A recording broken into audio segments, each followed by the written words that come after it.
हाँ मिस्टर 303, कौन है भाई तू? उमैर कहाँ है? वो तो चला गया। चला गया? कहाँ? अमेरिका। आप उसे फेवर कर रहे हैं ना? प्लीज अंकल, प्लीज मुझे बता दे वो कहाँ पे। ज़हीर आप कहाँ रह गए थे? इतनी देर लगा दी। आज तनख्वाह मिली तो मार्केट चला गया था अपने बच्चों के लिए शॉपिंग करने। पापा माँ ये क्या लाए हैं? तनख्वाह पर वक्त नहीं मिलावेगी इनाम से कार दे कती घट घटो वक्तों पसे तादा घट घट ब्रेते पेखे नो कम से कम दा खजा को बदलना यारेदा। हाँ अबू दा घट घट ब्रेते खुदा ब्रेखो दे बली नो जमादा मोटा ने यरी की। अस्सलाम वालेकुम व्यूअर्स, आसफ न्यूज़ के तमाम दोस्तों को जमाल खान का सलाम कबूल हो। व्यूअर्स, इस वक्त मैं मौजूद हूँ पाकिस्तान ड्रामा इंडस्ट्री के एक मारूफ एक्टर इलियास नदीम साहब के साथ। उनसे बात करेंगे इंडस्ट्री के हवाले से और बाकी भी उनसे गुफ्तगू करेंगे। लेकिन आज का जो ये हमारी इंटरव्यू है ये स्पेशल मैं कहूँगा इस लिहाज से भी स्पेशल है कि हमारे जो ज़्यादातर व्यूअर्स हैं उनका ताल्लुक़ क्योंकि उगी डिस्ट्रिक्ट मानसेरा, तोरगर और बाकी हमारे जो करीबी इलाके हैं उनसे ताल्लुक़ है। और उनमें मैं कहूँगा कि बहुत कम लोगों को ये पता होगा कि पाकिस्तान की ड्रामा इंडस्ट्री के बड़े एक्टर जो है जिनका नाम इलियास नदीम है उनका बेसिकली जो ताल्लुक़ है वो उगी मलुकड़े से है। उनसे बात करें। सर, सबसे पहले तो बहुत शुक्रिया आसफ न्यूज़ को टाइम देने के लिए। सबसे पहले मैं आपसे मुखातिब होता हूँ नाज़रीन, अस्सलाम वालेकुम। सबसे बड़ी बात यह है कि मुझे एक खुशी हो रही है कि आज मैं आसिफ न्यूज़ के लिए एक इंटरव्यू करने जा रहा हूँ और ये जमाल भाई की मेहरबानी है कि इन्होंने मुझे इज़्ज़त दी और अपने इलाके का फ़नकार समझते हुए मुझे ये पजीराई दी। तो मैं सबसे पहले तो इनका बहुत मशकूर हूँ। दूसरी बात यह है कि उगी, तोरगर, मलूकड़ा, शमदड़ा, मतलब ये जितना भी एरिया आसिफ न्यूज़ कवर करता है तो उनके नाज़रीन को एक दफ़ा फिर अस्सलाम वालेकुम। सर, सबसे पहले आपसे क्वेश्चन करूंगा, जिस तरह मैंने अपने व्यूअर्स के साथ ये बात शेयर भी की कि बहुत कम लोगों को पता होगा कि आपका ताल्लुक़ उगी मलुकड़ा से। अपने बचपन के हवाले से हमारे व्यूअर्स को आगाह करें, मलुकड़ा से आपका ताल्लुक़ है और किस तरह ड्रामा इंडस्ट्री या मीडिया के शोबिस के फील्ड में आप आए। अपनी जो स्टोरी है वो हमारे व्यूअर्स के साथ शेयर करें। जी बिल्कुल जमाल भाई, असल में मेरी पैदाइश कराची की है, डोमिसाइल कराची का है, मगर चूंकि मेरे आबा अजदाद यहाँ उगी मलुकड़ा से ताल्लुक़ रखते हैं तो वो एक रिश्ता हमारा अभी तक कायम है। और फिर हमारी आधी फैमिली यहाँ है, आधी फैमिली कराची में है, तो वो आना जाना लगा रहता है।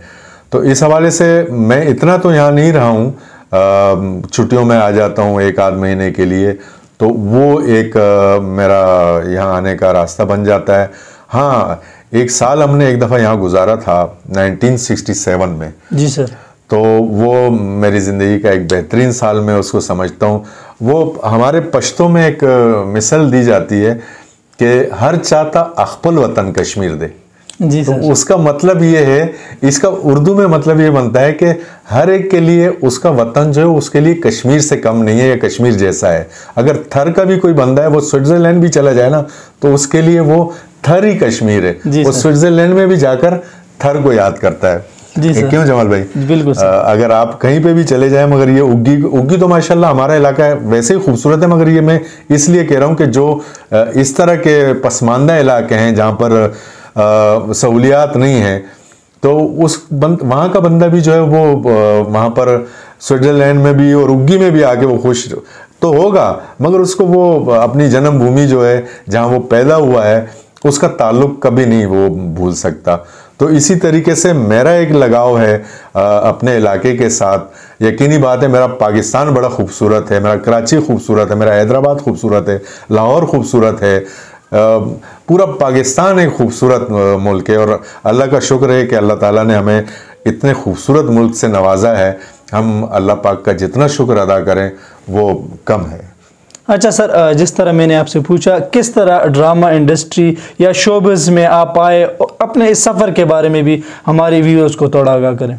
जी बिल्कुल, इसमें मैं तस्करा करूँगा। हम लोग 3 दोस्त होते थे और वो तीनों ही जाके फिल्में देखते थे और बड़ा मतलब हमारा आपस में, ये मैं 1976, 77, 78 इस पीरियड की बात करो, 75 की। तो वो एक तो आजकल आप जानते होंगे या नहीं, कराची शुमाल अखबार के एडिटर हैं जावेद इकबाल। जी सर। ये हम लोग एक ही मोहल्ले में रहते, 3 दोस्त। हम लोग फिल्में देखने जाते थे, एक वहीद मुराद का परस्तार, एक नदीम का, एक मोहम्मद अली का, और एक शौक था हमें। तो एक दोस्त तो चला गया, अखबार का एडिटर बन गया जावेद इकबाल।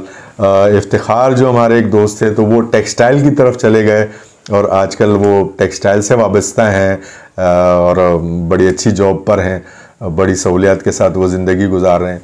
और मेरा शौक़ चूँकि एक्टिंग की तरफ था, तो मैं 1982 में मेरा एक ताल्लुक़ बना। आदम जी ऑडिटोरियम कराची में ड्रामे हुआ करते थे, उमर शरीफ भाई के बड़े सुपरहिट ड्रामे थे बकरा किस्तों पे। वो तो खैर बाद में हुआ, मगर उस वक्त उनके बड़े ज़बरदस्त बहरूपिया मुइन अख्तर जब हुआ था, या गुरु हो जाए शुरू, लियाकत सोल्जर, उमर शरीफ और शहजाद रज़ा भाई, इनके ड्रामों का पीरियड था और बड़ा उरूज था। और इनको मतलब लोग बहुत लाइक करते थे। आदम जी ऑडिटोरियम में एक हफ्ते की टिकटें नहीं मिलती थी और एडवांस बुकिंग करा के देखना पड़ता था।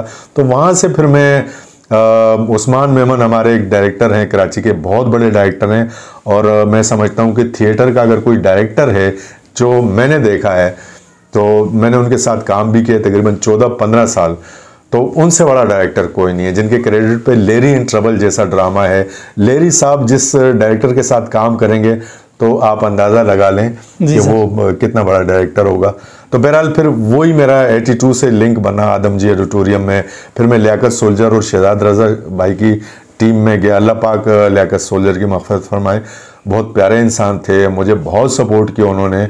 और आज मैं जो कुछ इस मुकाम पे खड़ा हूँ, तो इसमें उनका भी बड़ा अमल दखल है। सर, आपका पहला ड्रामा कौन सा था और उस वक़्त आपके एहसासात क्या थे? क्योंकि जब पहली मर्तबा कोई इंसान डेब्यू करता है तो उसके अलग किस्म के एहसासात होते हैं, प्रेशर भी होता है, नर्वस भी होते हैं।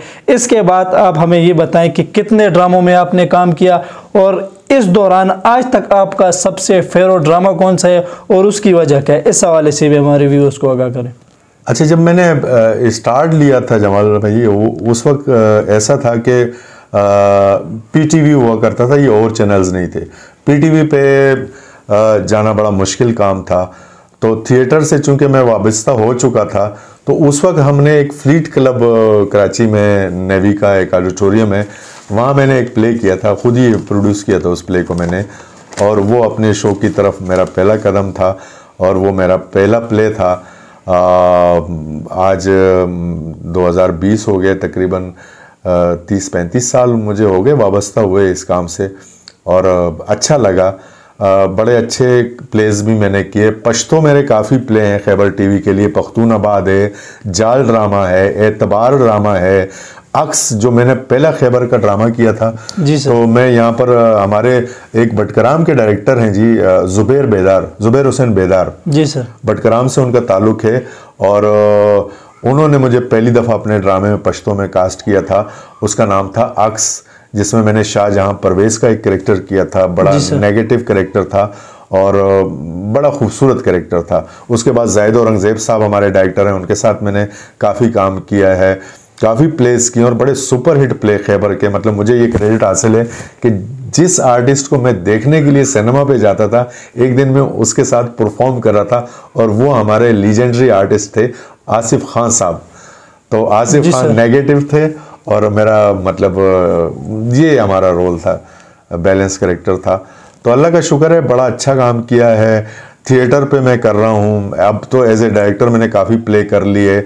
अभी कराची में फेस्टिवल हुआ तो उसमें मेरा प्ले था, ऐसा भी होता है।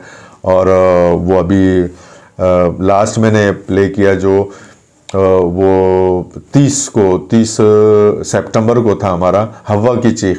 मखदूम रियाज साहब डायरेक्टर थे। यहाँ पर मैं मखदूम रियाज साहब का भी बहुत मशहूर हूँ कि दोबारा जब मैंने कमबैक किया तो मखदूम रियाज साहब की वजह से मुझे एक प्लेटफॉर्म मिला और मुझे आगे बढ़ने का मौका मिला, तो इसमें मखदूम रियाज साहब का भी बड़ा हाथ है। अच्छा सर, इस वक्त आप हमें ये आगाह करें कि इस वक्त आपके कौन कौन से चैनल्स पर कौन कौन से ड्रामे चल रहे हैं, ताकि हमारे जो आपके फैंस हैं आसिफ न्यूज़ के तवसत से वो आपको फिर उन चैनल्स पे और इन ड्रामों में देख सकें। जी, अभी तो मैं रिसेंटली मेरा एक प्ले चला है दिलरुबा हम टीवी से, वो था घर जमाई, एक है ARY डिजिटल का, वो कॉमेडी सिटकॉम है वो है, और वट्टा सट्टा मतलब एक ड्रामा था हमारा कभी खुशी कभी गम एंजलिन मलिक का, तो वो बड़ा अच्छा ड्रामा था हमारा। और अभी जो इस वक्त मेरा एक पाइपलाइन में प्रोग्राम चल रहे हैं, तो 2-3 ड्रामे हैं और इंशाल्लाह बहुत जल्द उसको आप देखेंगे ARY डिजिटल पे, हम टीवी पे। और मतलब यहाँ पर मैं एक चीज़ आपसे अर्ज़ कर दूँ कि हमारे पाकिस्तान में हमारे घरों में इंडिया के चैनल घुसे हुए थे, और यहाँ मैं हम टीवी को इस बात का क्रेडिट दूंगा सुल्ताना सिद्दीकी साहिबा को कि उन्होंने हमारे घरों से वो ड्रामे उखाड़ के बाहर फेंक दिए। उसकी वजह ये थी कि हम टीवी ने अच्छे ड्रामे दिए, और भी चैनल्स ने बड़े अच्छे ड्रामे दिए, जियो ने भी, ARY ने, मगर स्टार्ट उस वक्त जो था हम टीवी का था, और बड़े खूबसूरत ड्रामे। और आज जो है अल्लाह का शुक्र है कि हमारे घरों में इंडिया के ड्रामे नहीं देखे जाते, पाकिस्तानी ड्रामे देखे जाते। सर, आप खुद एक बड़े एक्टर हैं, उग्गी को और पूरे पाकिस्तान को आप पे फ़ख्र है, लेकिन आपने बजाते खुद किन बड़े बड़े एक्टर्स के साथ काम किया है, इस हवाले से भी थोड़ा आगाह करें। नहीं, अल्लाह का शुक्र है कि मुझे बड़ा मतलब इस बात का एजाज़ है, या मैं उसको खुशी अपनी समझता हूँ या खुश नसीबी समझता हूँ कि मैं नदीम साहब के साथ मैंने प्ले किया था दिल नादा। इसी तरह जावेद शेख के साथ, जावेद शेख साहब हैं हमारे बड़े आर्टिस्ट हैं, उनके साथ मैंने किया था बोल मेरी मछली।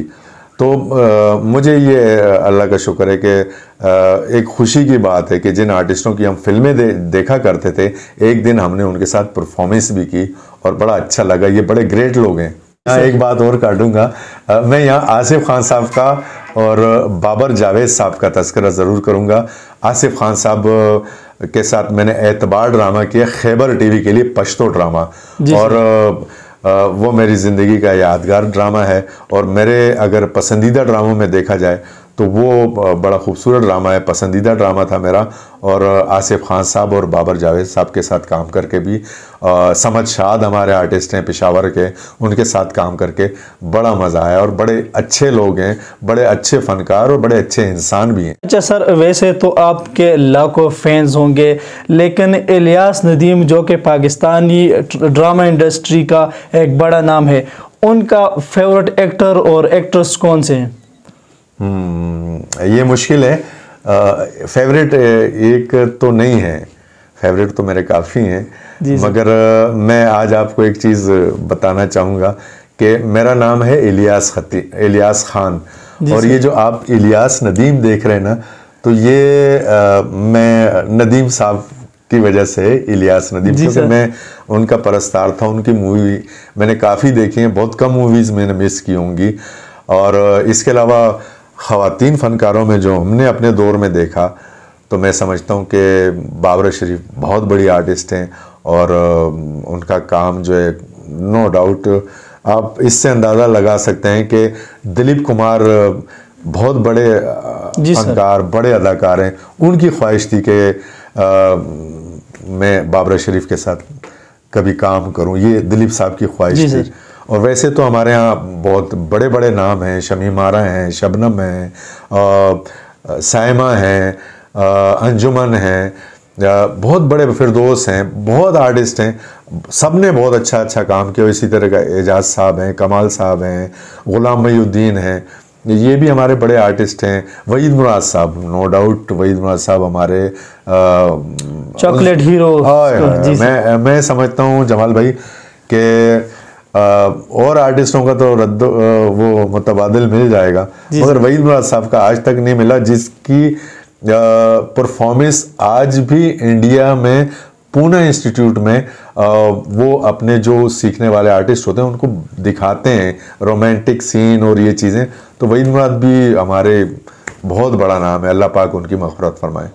अच्छा सर, आप कई ड्रामों में काम कर चुके हैं, तो इस दौरान आपकी किस अदाकार और किस अदाकारा के साथ अच्छी केमिस्ट्री है जिसके साथ आप जल्दी सेटल कर जाते हैं किसी भी किरदार में? इस मामले में कहना ज़्यादती होगी, सभी अच्छे हैं, सबके साथ काम करके अच्छा लगता है। और होता है कि शुरू में एक आर्टिस्ट से आपकी वो नहीं है, जानते तो एक दूसरे को हैं मगर वो एक दूसरे को केमिस्ट्री का नहीं पता होता, फिर आहिस्ता आहिस्ता वो होता है। तो जितने भी आर्टिस्टों के साथ काम किया, अल्लाह का शुक्र है कि बड़ा एहतराम मैंने दिया है, तो मुझे भी वही एहतराम मिला है और मज़ा आया है सबके साथ काम करके। तो मैं किसी एक का नाम नहीं लूँगा। अच्छा सर, अब हमें ये बताएं कि हमारे जो ड्रामे हैं वो भारत में भी मकबूल हैं, बाकी ममालिक में भी शौक़ से देखे जाते हैं, लेकिन हमारी फ़िल्म इंडस्ट्री रोज़ बरोज़ ज़वाल का शिकार है। आपकी नज़र में इसकी वजह क्या है और किस तरह आप, क्योंकि माशाल्लाह एक लेजेंडरी एक्टर हैं, तो आपकी नज़र में इसका हल क्या हो सकता है? किस तरह हम बॉलीवुड के साथ मुकाबला कर सकते? असल में जब 78 में हमारे पाकिस्तान में VCR आया तो उसमें फिर इंडियन फिल्में यहाँ पर आ गई। इंडियन फिल्में जब यहाँ पर रिलीज़ हुई VCR पे, उधर इंडिया में रिलीज़ होती थी, इधर सेकेंड यहाँ चल रही होती थी। और एक वक्त ऐसा आ गया कि मेरा ताल्लुक़ कराची से, तो कराची का एक इलाका है रंचोलन, तो वहाँ पर लोगों ने अपने घरों में एक सेटिंगें बना ली कि वो आपको 5-5 रुपए में दो मैंने बॉबी फिल्म 2 रुपए में देखी थी। ये मैं आपको 78-79 की बात बता रहा हूँ। तो उससे हमारी फिल्मों पे बड़ा असर पड़ा, चूँकि हमारी फिल्म इंडस्ट्री के लिए मार्केट कम है। और फिर बहुत माजरत के साथ जब ज़ियाद साहब का दौर आया तो फिल्मों पे बड़ी सख्ती हो गई, वो कि 2 फुट के फासले पे हीरो हीरोइन ने खड़ा होना है। कहाँ इंडिया में वो तो चार्म होता था, तो वो चार्म ख़त्म हो गया। तो पब्लिक ने पाकिस्तानी फिल्मों की तरफ से थोड़ी तवज्जो कम करके तो वो इंडियन फिल्में, इंडियन मूवीज़ VCR पे देख लेते थे। तो उसके बाद हमारी फिल्मों पे जवाल आया। मगर आज के लिए मैं आपसे कह दूं कि आज हमारी फिल्में जो हैं दोबारा बहुत अच्छे मेयार की बन रही हैं और काफ़ी फिल्में अच्छी बनी भी हैं, जैसे जवानी फिर नहीं आनी और वो तीफा इन ट्रबल। अच्छा, बॉल भी काफ़ी चली थी। बॉल तो बहुत शोएब मंसूर साहब की जी सर कमाल फिल्म थी। और उसके बाद भी काफ़ी फिल्में ऐसी आई और अब आ भी रही हैं, जिसमें अभी फ़ाद मुस्तफ़ा की फिल्म आ रही है, अपना जावेद शेख साहब की फिल्में हैं, और एक फ़िल्म है वो कायद-ए-आज़म साहब के ऊपर बनाई है नबील कुरैशी साहब ने, बड़ी खूबसूरत मूवी है वो। और अच्छी मूवीज़ अब बन रही हैं, अल्लाह का शुक्र है कि अब हमारी फिल्म इंडस्ट्री कम बैक कर रही है और अच्छा काम हो रहा है। सर, आपकी नज़र में एक अच्छे एक्टर में क्या खूबियाँ होनी चाहिए? और साथ में ही मैं एक क्वेश्चन और भी करूँगा कि हमारा देहाती इलाका है, यहाँ पे मैंने देखा है टैलेंट बहुत ज़्यादा है, शोबिस के हवाले से भी हर शोबे में टैलेंट है। लेकिन मैं आपसे, क्योंकि आपका ताल्लुक शोबिस है, किस तरह हमारा एक बच्चा या यहाँ पे कोई टैलेंटेड बच्चा है, किस तरह वो हाई एक्टर जो है या एक्ट्रेस के साथ काम कर सकता है, या किस तरह, जिस तरह आप माशाल्लाह एक बड़े मकाम तक पहुँचे हैं। मेहनत तो जिस तरह आपने बताया मेहनत या टैलेंट शर्त है, लेकिन क्या तरीक़ाकार है, कौन से वो किस तरह वो आगे जा सकता है? असल में नया टैलेंट जो है, अगर कोई डायरेक्टर उसको लेगा तो वो फ़ौरन उस पर रिस्क नहीं लेगा नए टैलेंट पे, वो चाहे जितना भी टैलेंटेड हो, मगर कैमरे के सामने खड़े होने का भी एक सेंस होता है।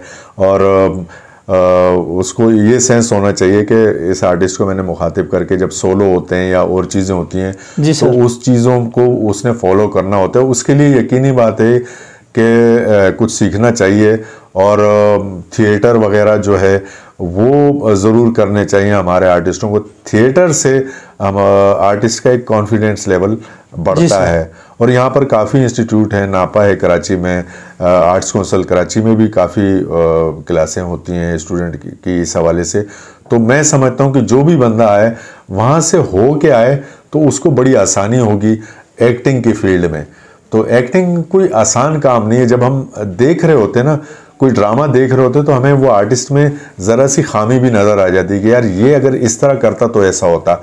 मगर जब खुद परफॉर्म करने बंदा जाता है तो वो बड़ा मुश्किल होता है, सिचुएशन डिफरेंट होती है जमाल भाई। और दूसरी बात ये है कि ये जो हम बात कर रहे हैं ना, तो ये नेचुरल है, ठीक है ना, उतार चढ़ाव है इसमें, इसको वेरिएशन कहते हैं। जब एक नया आर्टिस्ट आता है, उसको स्क्रिप्ट दिया जाता है, तो वो जब काम कर रहा होता है तो वो ऐसा लगता है कि वो उसको रट्टा लगा के पढ़ रहा है, तो उसके पास वो जुमले अदा कर रहे हैं मगर वेरिएशन नहीं दे पाता।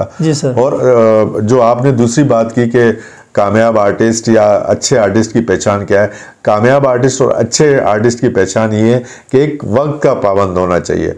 दूसरा ये कि वो जो डायरेक्टर है हमारे ड्रामों के, जितने भी हैं, टीवी के हैं, स्टेज के हैं, तो उनकी बात को लेके चलना चाहिए, सीनियर जितने भी हैं। और डायरेक्टर चाहे वो यंग भी क्यों नहीं है, मगर वो एक चीज़ लेकर आया है तो वो उसने क्या कंसीव किया हुआ है। मैं चाहे जितना बड़ा डायरेक्टर हूं, मैं अगर उसके काम में दखल अंदाजी करूंगा कि नहीं यार ये इस तरह नहीं इस तरह, तो वो चीज़ फिर चूं चूं का मुरब्बा बन जाती है। उसके ऊपर छोड़ दें कि उसने क्या कंसीव किया हुआ है, क्या वो पब्लिक को देना चाहता है, तो वो उस director captain of the ship होता है। तो हमें उसके हुक्म को मानना चाहिए, उसको फॉलो करना चाहिए। और अच्छे आर्टिस्ट की पहचान ये है।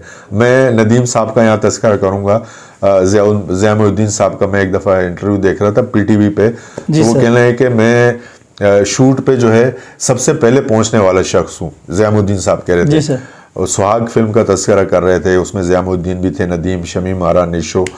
तो कह रहे हैं कि वो जब मैं सेट पे पहुंचा तो एक बंदा मुझसे भी पहले पहुंचा हुआ था जी सर, और वहां पर स्वीपर झाड़ू लगा रहा था, और वो शख्स था फिल्म स्टार नदीम। तो नदीम साहब ने कितनी कामयाबी देखी है फिल्म इंडस्ट्री के ऊपर, जो उन्होंने हुक्मरानी की है, जितनी कामयाब फिल्में दी उन्होंने, तो इसमें उनका ये भी रवैया था कि आपका एटीट्यूड बड़ा काउंट होता है। मैं एक छोटी सी बात करूँगा कि जमाल भाई अगर आर्टिस्ट 20 हैं और इनका नखरा है, ये जब सेट पे आएंगे तो इनको अच्छे खाने की चीज़ भी चाहिए, इनको एसी रूम भी चाहिए, इनको ये भी चाहिए। एक आर्टिस्ट है हम्बल, वो है आर्टिस्ट 19, ठीक है ना, वो आके ये नखरे नहीं करता कि मुझे खाना अच्छा दिया जाए, मुझे ये चीज़ दी जाए, मुझे ये चीज़ दी जाए। तो डायरेक्टर उस पर खेलता है कि यार ये 19 से मैं 20 करा लूंगा, ये 20 के नखरे में नहीं बर्दाश्त कर सकता। जी सर। तो आजकल आर्टिस्टों को ये चीज़, अपना एटीट्यूड, आजकल के बच्चों में बड़ी प्रॉब्लम ये है कि वो अपने सीनियर्स की रिस्पेक्ट, बिल्कुल हर फील्ड में ये मसला है पाकिस्तानियों के साथ। तो वो अपने आप को बहुत ज़्यादा, ठीक है माशाल्लाह हम भी सीखते हैं,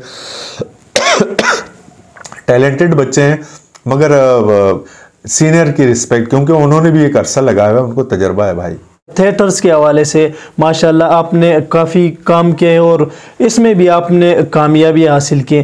थिएटर पे आपने जो काम किया उस हवाले से भी हमारे व्यूअर्स को आगाह करें। जी, अभी हाल ही में मेरा कराची में एक फेस्टिवल चल रहा था आर्ट्स काउंसिल की जानिब से, कराची अवामी थिएटर फेस्टिवल, और जिसमें हमें मतलब 18 ड्रामे मिले, जिसमें मेरा भी एक ड्रामा था, ऐसा भी होता है के नाम से। और मैंने पिछले साल तकरीबन 1.5 साल में 6 ड्रामे किए हैं as a director Karachi arts council में। लग पता जाएगा, अब्बा जी ट्रबल, शीन से शरारत, अब क्या करें, ऐसा भी होता है, और काफ़ी इस तरह के प्ले हैं। तो मुझे इस दफ़ा मैंने तो कोशिश ये की थी कि पश्तो ड्रामा डालूं। मैंने स्क्रिप्ट जो जमा कराया था तो वो पश्तो ड्रामे का था, मामा दे के नाम से, मगर चूंकि इस दफ़ा पश्तो को मौका नहीं मिला वहाँ पर, बलोची और पश्तो ड्रामों को, तो फिर मेरा उर्दू ड्रामा हुआ, ऐसा भी होता है। इसके अलावा PACC में और थिएटर मैंने काफ़ी किए हुए हैं, एज एन एक्टर भी, एज ए डायरेक्टर। तो मेरे ये जो प्लेस मैंने आपको गिनवाए ये हैं।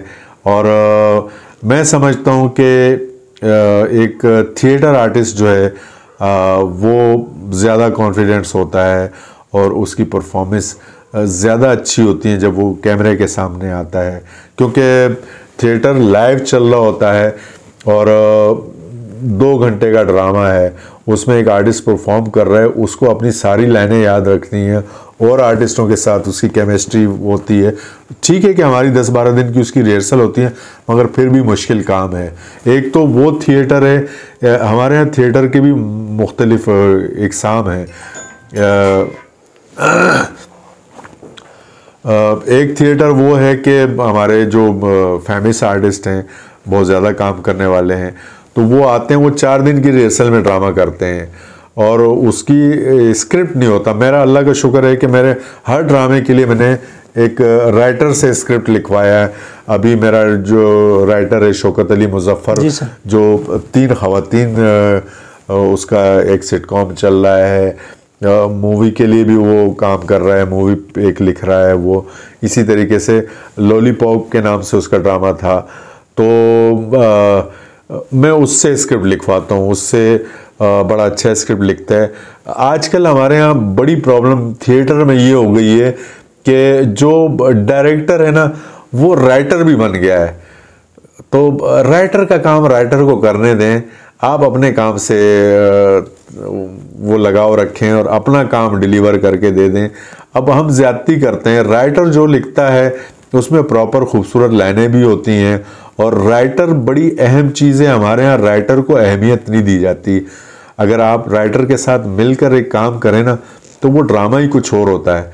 तो अब तो ये है कि स्टेज ड्रामे की बात जगह में ये पोजीशन हो गई है कि वो आर्टिस्ट बैठ जाते हैं कि भाई तू ये बोल दी हो, मैं ये बोल दूंगा, तू ये बोल देना। वो 2 घंटे का ड्रामा कर लेते हैं, वो आते हैं, वो 4-5 आर्टिस्ट ही डोमिनेट कर रहे होते हैं थिएटर के स्टेज के ऊपर, बाकी उनके साथ डमी के तौर पे काम कर रहे हैं। तो स्टेज ड्रामे और थिएटर में बड़ा फ़र्क है।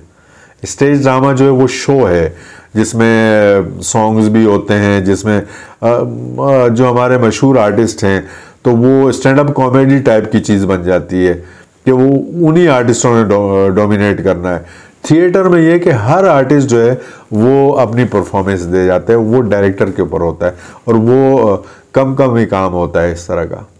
अच्छा सर, अभी मैं उस ड्रामे की बात करूंगा। बुलबुले ड्रामा जो है मेरी नज़र में हर पाकिस्तानी जो घर है उसमें ये देखा जाता है। उसमें आपने भी मुख्तलिफ जो अक्सात है उसमें कोई रोल्स के, बुलबुले ड्रामे के हवाले से भी कोई इन्फॉर्मेशन शेयर करें। जी, असल में बुलबुले से पहले एक ड्रामा होता था यासिर नवाज बलोच का, नादानिया। और नादानिया जब चल रहा था, अली इमरान साहब पहले उसको लिखते थे नादानिया को, बाद में उनका कॉन्ट्रैक्ट हो गया, उधर चले गए जियो ARY पे। तो चूँकि ये बुलबुले भी उस वक्त स्टार्ट हो चुका था तो फिर बुलबुले लिखना इन्होंने शुरू किया।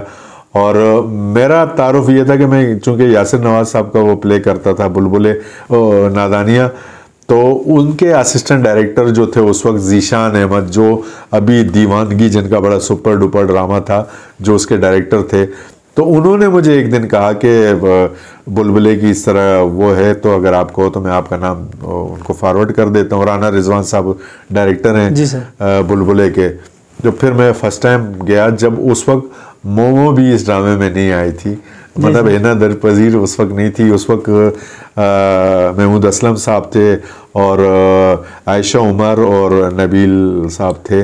और उसके बाद जो इन दोनों की शादियां थी वो दोनों एपिसोड में मैं था और उसमें मेरा काजी का कैरेक्टर तो बड़ा अच्छा कैरेक्टर था वो। और उसके बाद फिर बाद में मैंने इसमें स्टॉक कैरेक्टर भी किया, जावेद साहब का जो कैरेक्टर होता था, जो मालिक मकान है। तो बुलबुल में मैंने काफ़ी एपिसोड किए, बड़ा मज़ा आया। और नो डाउट के कॉमेडी के लिहाज से बुलबुले इस वक्त पाकिस्तान का टॉप का कॉमेडी सिटकॉम है और माशाल्लाह बड़े अच्छे आर्टिस्ट हैं उसमें। सर, आपका यूट्यूब चैनल है, क्योंकि हमारे व्यूअर्स भी हैं आसिफ न्यूज़ के, वो उसको इंशाल्लाह फिर सब्सक्राइब भी करेंगे। अपने यूट्यूब चैनल का नाम भी बताएं, उस पर आप मुख्तलिफ प्रैंक्स और मुख्तलिफ ड्रामे भी अपलोड करते हैं, उस हवाले से भी इंफॉर्मेशन शेयर करें। और मदाहों के लिए और ख़ासकर उगी की आवाम के लिए आपका क्या स्पेशल पैगाम होगा? मेरा चैनल है मजाक मस्ती के नाम से। उसमें हम लोग खाके करते हैं, स्किट्स और प्रैंक होते हैं उसमें। मेरी आपसे रिक्वेस्ट है कि आप प्लीज़ उसको सब्सक्राइब करें। और उसमें मैंने काफ़ी कोई 14-15 वीडियोस तो हमने डाली हैं। अभी 2-3 महीने से हम उस पर काम कर रहे हैं और अच्छा उसका फीडबैक आ रहा है। और उगी के हवाले से जो आप बात कर रहे हैं, उगी के हवाले से मैं क्या बात करूं, उगी तो मेरी जान है। और क्योंकि मेरे वालिद साहब का ताल्लुक़ यहाँ से, मेरे ख़ानदान सारा यहाँ से है। यकीनी बात है कि उग्गी तो मेरे लिए कश्मीर है, कश्मीर भी खूबसूरत है मगर उग्गी भी उससे ज़्यादा खूबसूरत है। और उग्गी के लिए, लोगों के लिए मेरा पैगाम ये है कि आप लोगों में अगर टैलेंट है तो आप इस टैलेंट को मतलब आजमाएं, आप आगे आएं। और मैं एक आपसे एक बात करना चाहूँगा, आसिफ न्यूज़ के जमाल साहब बैठे हुए हैं, तो मैं कोशिश मेरी ये है कि मैं यहाँ सेटल्ड होने की कोशिश कर रहा हूँ। और मैं अभी मेरी रिसेंटली मैं हज़ारा अब्बासीन आर्ट्स कौंसिल एबटाबाद में मेरी मुलाकात भी हुई है खालिद वहीद कुरैशी साहब से और राहील साहब से। और मैं इंशाल्लाह मार्च में यहाँ एबटाबाद में ड्रामा करने जा रहा हूँ। और आप लोगों से मेरी रिक्वेस्ट है कि आप लोग उस ड्रामे में मुझे सपोर्ट करें। ड्रामा में अब्बा जी इन ट्रबल कर रहा हूँ एबटाबाद में, और एबटाबाद में मैं एक पहला कमर्शियल ड्रामा लेकर आ रहा हूँ। उसमें रऊफ़ लाला मेरे साथ होंगे। रऊफ़ लाला कितने बड़े कॉमेडियन हैं ये आपको पता है, जो इंडिया में अपने आप को मनवा चुके हैं। शकील सिद्दीकी होंगे, शकील सिद्दीकी को भी आपने देखा होगा इंडियन चैनल्स पर। तो इस कास्ट को मैं लेकर आ रहा हूँ। मेरी कोशिश ये है कि एबटाबाद में अगर हम इसको कामयाब हो गए, एक मैं नहीं फिर उसके बाद कराची से बहुत सी टीमें आएंगी और इंशाल्लाह एबटाबाद को हमने जमाना है। एबटाबाद से फिर मानसेरा भी आएंगे और फिर किसी दिन उग्गी में भी ड्रामा करेंगे हम इंशाल्लाह, थिएटर। अच्छा, इंशाल्लाह फिर उसमें हमारे जो ये लोकल टैलेंट है उसको भी मौका मिलेगा। अच्छा, मेरे साथ मैं आपसे जमाल भाई एक बात करूं कि चूंकि हम अगर उग्गी में करने जाते हैं ना ड्रामा, तो हमारे लिए फीमेल आर्टिस्ट का बड़ा प्रॉब्लम है।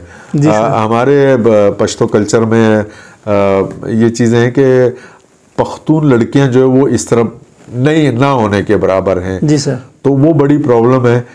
तो उसके लिए फिर हम थोड़ा सा मसला होता है, मगर बहरहाल वो भी हम मैनेज करेंगे। चलें पिंडी से ले लिए, एबटाबाद से कुछ फीमेल आर्टिस्ट हैं उनको करके, मगर इंशाल्लाह मैं एक दिन उग्गी में भी स्टेज ड्रामा करके दिखाऊंगा। तो शुक्रिया सर अपना कीमती टाइम आसिफ न्यूज़ को देने के लिए, बहुत शुक्रिया सर। जमाल भाई मैं आपका बहुत मशकूर हूँ, आसिफ न्यूज़ का बहुत मशकूर हूँ। और मेरे लिए बड़े एजाज़ की बात है कि इस इलाके का एक सबसे ज़्यादा देखा जाने वाला चैनल आसिफ न्यूज़ किस तरीके से अपने आप को मनवा रहे हैं अपने कारकर्दगी के हिसाब से कि पूरे इलाके को कवर कर रहे हैं। और शाम को मैंने तो ये सुना है कि लोग जब तक आसिफ न्यूज़ ना देख लें तो उनको अपने इलाके की खबर नहीं होती है। तो मेरे लिए बड़े एजाज़ की बात है कि जमाल भाई ने मुझे इज़्ज़त दी और अपने चैनल पे बुलाया और मैं आज आपके सामने मौजूद हूँ। तो मैं आसिफ न्यूज़ का और जमाल भाई का बहुत मशकूर हूँ कि मैं आज आपसे मुखातिब हुआ हूँ, आपसे बातें की हैं और अपने उग्गी और अगरोर के लोगों से एक मेरा राब्ता हुआ है। तो इसके लिए मैं आपको बहुत मशहूर। अच्छा सर, लास्ट में क्वेश्चन ऐड भी करूंगा। आपके कुछ दोस्त भी हैं जो कि आसिफ न्यूज़ के मैं कहूँगा टॉप फैंस हैं, फिदा भाई हैं, उनको अगर कोई सलाम या कोई स्पेशल पैगाम देना चाहते हैं तो आपके बहुत से दोस्त हैं, जिस तरह उग्गी में फिदा भाई जो बाहर सऊदी अरेबिया में। जी भाई, सबसे पहले तो मैं फिदा भाई आपसे रिक्वेस्ट करूंगा कि जल्द से जल्द पाकिस्तान आओ, बहुत अरसा हो गया भाई, आपको बहुत मिस करते हैं। और कल आपके भाई की शादी है, आपको बहुत मुबारक हो। और मैं इस वक्त गम की बात तो नहीं करना चाहता, मगर उसमें भी मैं ज़रूर आपसे ताज़ियत करूँगा। आपके चचा का इंतकाल हुआ है, अल्लाह पाक उनकी मग़फ़रत फरमाए। और गमी खुशी जो है वो बहन भाई हैं, तो आज आपके घर में गम भी और खुशी भी है। चूँकि हमारे यहाँ कल्चर ये है कि दावतें दी जा चुकी हैं, अब वो चीज़ भी आप पीछे नहीं कर सकते। चचा का गम भी है, मगर बहरहाल ये ज़िंदगी है। अल्लाह ताला आपको आपकी खुशी मुबारक करे और गम में अल्लाह ताला आपको सब्र दे। बहुत बहुत शुक्रिया सर आसफ न्यूज़ को टाइम देने के लिए। जी व्यूअर्स, ये थे पाकिस्तान की ड्रामा इंडस्ट्री का एक बड़ा नाम इलियास नदीम साहब। उनसे हमने बात की ड्रामा के हवाले से, थिएटर के हवाले से। उन्होंने अपना माहिराना जो तजर्बा था वो हमारे साथ शेयर किया और इसके अलावा नौजवान जो टैलेंट है उसको मुफीद मशवरे भी दिए। उग्गी से उनका क्योंकि ताल्लुक़ है, इस हवाले से उन्होंने भी बात की।